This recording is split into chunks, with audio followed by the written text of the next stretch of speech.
कि कारगिल का एक वाकया हुआ था, और कारगिल पे जो हमने बाकायदा तौर पे एक फौजी फतह हासिल की थी, ग्राउंड के ऊपर फतह हासिल की थी, वो हमने मुज़ाकरात की मेज पे जाके हार दी। नवाज शरीफ ने वो जो विक्ट्री थी, एक फौजी फतह थी, उसे कंसीड कर दिया, और बाद में पब्लिकली कहते रहे कि जनाब देखें, जब हम तो इंडिया से अच्छे ताल्लुकात चाहते थे और जनरल मुशर्रफ ने मेरी पीठ में छुरा घूम दिया। लेकिन उस फौजी फतह को और शिकस्त में नवाज शरीफ ने तब्दील किया। और जब एटमी धमाके हुए थे उस वक्त नवाज शरीफ भागे भागे बिल क्लिंटन के पास भी गए, तो जो कहते हैं जी 4-5 बिलियन डॉलर की ऑफर हुई, वो पकड़ने के चक्कर में थे। लेकिन उस वक्त पूरी पाकिस्तानी कौम का जो मूड था, सब ने बावाज़ बुलंद कहा कि हमें इंडिया का मुंह तोड़ जवाब देना है। और नवाज शरीफ के हाथों से बियॉन्ड थी ये चीज़ें, जो कि उन्होंने कहा भी वहाँ जाके कि जी देखें ये इस तरह के हालात है, मैं तो नहीं चाहता, लेकिन प्रेशर मेरे ऊपर बहुत ज़्यादा है। वहाँ से नाज़रीन जब 1999 में जनरल मुशर्रफ ने टेक ओवर किया, तो उस वक्त IMF का शौकत अजीज़ और सारी चीज़ें जब सामने आई कि इसहाक डार जो पाकिस्तान के हवाले से चीज़ें चला रहे थे, उसमें तो पाकिस्तान को बाकायदा दिवालिया करने के करीब थे और फिगर फजिंग हो रही थी। और जनरल मुशर्रफ ने यह कहा कि IMF ने बाकायदा पाकिस्तान को पिनलाइज किया, पाकिस्तान पे पेनल्टी लगाई, जुर्माना लगाया, क्योंकि इसहाक डार IMF के साथ भी झूठ बोल रहे थे। वही इसहाक डार जो अभी दोबारा IMF के साथ नेगोशिएशंस करने गए हुए थे और सुना है कि खाली हाथ वापस आ रहे हैं।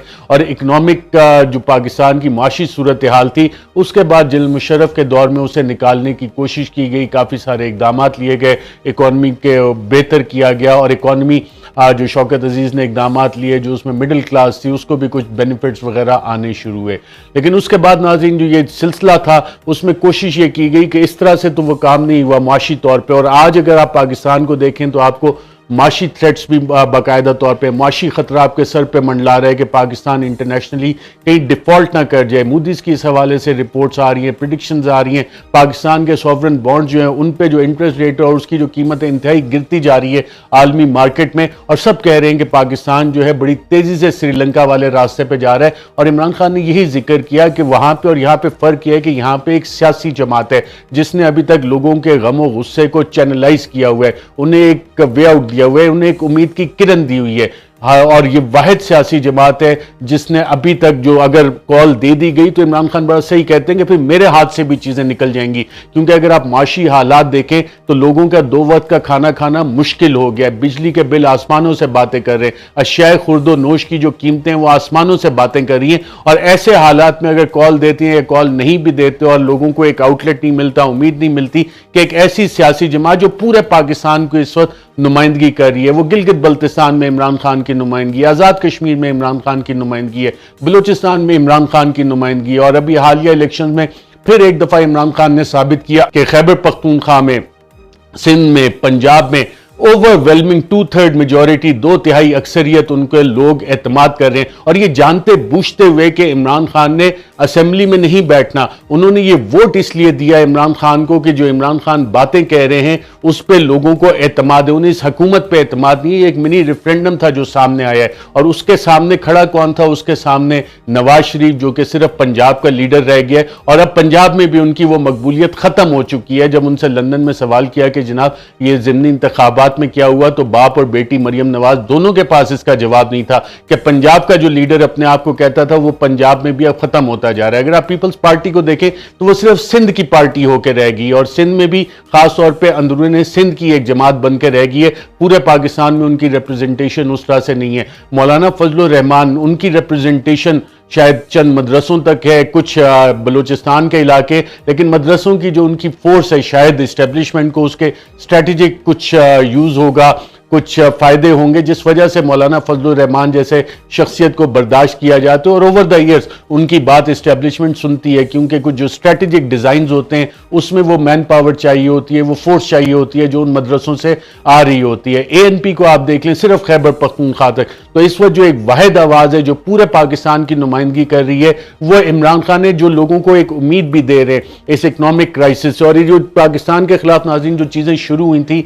इसमें जो 2003-4 में बाकायदा मिलिटेंसी जो अस्करियत पसंदी है पाकिस्तान में इन्फ्यूज की गई। आज फिर दोबारा अस्करियत पसंदी दहशतगर्द सर उठा रहे हैं, और इनको फंडिंग कहां से आ रही है, पाकिस्तान में पुश कौन कर रहा है। और इसको अगर आप मिक्सचर देखेंगे, एक तरफ आपके ये माशी खतरात है, दूसरी तरफ अस्करियत पसंदी और मिलिटेंसी, और साथ आपका जो मशरकी बॉर्डर है और वेस्टर्न बॉर्डर, वहां से जो आपको खतरात हैं, जो थ्रेट्स हैं, तो एक बहुत डेंजरस मिक्सचर है। और इसमें अगर लोग खड़े हो गए सडनली, तो ऑलरेडी बलूचिस्तान में एक इंसर्जेंसी लाइक सिचुएशन है। खैबर पख्तूनख्वा के कुछ इलाकों में ये इंसर्जेंसी लाइक सिचुएशन इस वक्त बनी हुई है। और पूरे पाकिस्तान में अगर लोग खड़े हो गए तो क्या 6 लाख 10 लाख फौज या लॉ एनफोर्समेंट एजेंसीज इनको रोक सकेंगी? और इस डेंजरस मिक्सचर में अगर ईस्टर्न बॉर्डर से इंडिया, जिसने पिछले एक माह में कई एक्सरसाइजेस की हैं और उन एक्सरसाइजेस का मकसद अभी तक इंडियन फोर्सेस की समझ नहीं आया, आर्मी चीफ ने भी कोर कमांडर पिंडी के साथ लाइन ऑफ कंट्रोल के बड़े दौरे किए हैं, तो वो वाली सिचुएशन अगर ये एस्केलेट होती है तो चीजें किधर जाएंगी? और एक पॉपुलर लीडर जिसने के मैंडेट है पूरे पाकिस्तान का, उसे डिनाई करे। और मांग क्या रही है कौम, जो इस ज़िमनी इंतखाबात में भी आया, इलेक्शन मांग रही है। सदर जो बाइडन ने नाज़रीन इस सारे डेंजरस मिक्सचर में जो बात की, उसकी यही बात है कि पाकिस्तान में सियासी अदम इस्तेकाम है, मुआशी खतरात मंडला रहे हैं, अस्करियत पसंद सर उठा रही है, लोग जो है इस वक्त इंतहाई शदीद गम और गुस्से में बिखरे हुए पड़े। और इन हालात में फिर बात याद आ जाती है कि 2008 में जब आसिफ जरदारी गए हुए थे अमेरिका और कहीं उन्होंने बात की कि जी पाकिस्तान को $100 बिलियन चाहिए, तो वॉल स्ट्रीट जर्नल में बाकायदा ये खबर छाया हुई। ये ठीक है, आसिफ जरदारी ने जो बात की है बहुत अच्छी बात है, और पाकिस्तान को $100 बिलियन दिए जा सकते हैं अगर वो अपने न्यूक्लियर प्रोग्राम जो है उसको ख़त्म कर दे, उसमें जितनी टेक्नोलॉजिकल बेस है उसको ख़त्म कर दे।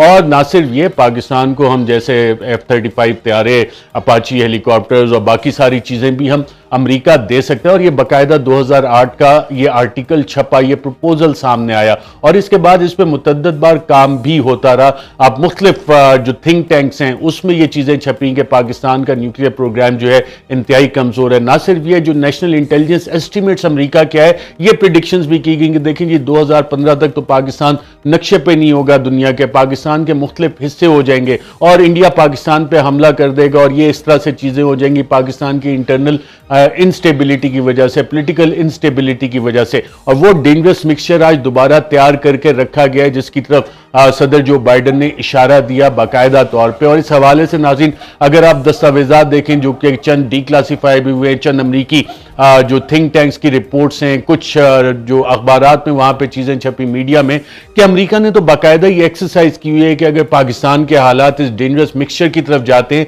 तो पाकिस्तान का जो nuclear command and control system है उसको आपने न्यूट्रलाइज किस तरह से करना है, उस पर जाके कब्जा किस तरह से करना है, ये बाकायदा एक्सरसाइज हुई है। यूएस कमांडोज ने ये सारी एक्सरसाइजेस की हैं, ये अमरीकी अखबारात में। और हम कहते हैं कि जी बिल्कुल ठीक है, हमारा nuclear command and control system बहुत ज्यादा सेफ है। लेकिन जब ये इतने सारे मिक्सचर ऑफ थ्रेट्स आ रही है, जिसका जो बाइडन ने इशारा किया, इमरान खान बार बार कह रहे हैं, सबसे पहले समी इब्राहिम के इंटरव्यू में उन्होंने इस तरफ इशारा किया, जिसका कल भी उन्होंने जिक्र किया, लेकिन किसी ने सीरियसली नहीं लिया। और फिर जो यूक्रेन में नाज़रीन सूरत हाल बनी, यूक्रेन के पास भी दुनिया में काफी ज्यादा न्यूक्लियर हथियार थे, न्यूक्लियर वॉरहेड्स थे, और यूक्रेन को बाकायदा डी न्यूक्लियराइज किया गया। और आज आप यूक्रेन की हालत देखेंगे, वहां पे एक बाकायदा प्रॉक्सी जंग लड़ी जा रही है। उस पे भी काफी सारी चीजें जिस पे फिर किसी दिन बात करेंगे। लेकिन अब जो नाज़रीन सूरत हाल बन चुकी है पाकिस्तान में, एक आपके पास अवामी लीडर है जिसकी तमाम सूबों में नुमाइंदगी है, अवाम जिस पे एतमाद कर रही है, और पोलिटिकल स्टेबलाइजेशन वो ला सकते हैं।